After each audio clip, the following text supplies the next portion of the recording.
Hello ជំរាបសួរចាថ្ងៃនេះខ្ញុំសៃតា Nachi Jessie ចាបានមកជួបគ្នាជោគជ័យយេមិនងាយទេលោកឲ្យជំរាបបានជួបគ្នាចាគ្រារហូតមកតាមមុខគ្រាមែនអត់ចាម្នាក់នោះម្នាក់នោះចាតែលើកនេះយើងមិនគ្រាទៀតទេជួបបានសម្រាប់ថាយេ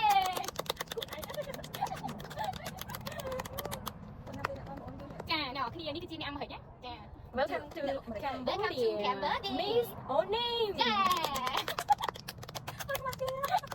Today we meet ជួបគ្នានៅកាហ្វេហៅសធំប៉ុន្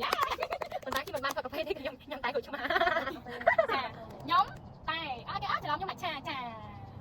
នេះតើសប្បាយមែនតើអត់ដឹងនិយាយពីវិធីរបស់អីនេះអត់ទេនិយាយទៅអ្នកខ្ញុំសប្បាយចិត្តខ្លាំងមែនតើដល់ស្មានថាពួកយើងបានស្គាល់គ្នា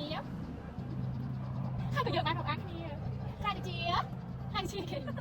ហើយនិយាយថាជាអីចាចាក់ទៅនេះតែជាប្រទេសឯងចាជំរាបលាចាអរគុណតែបាយ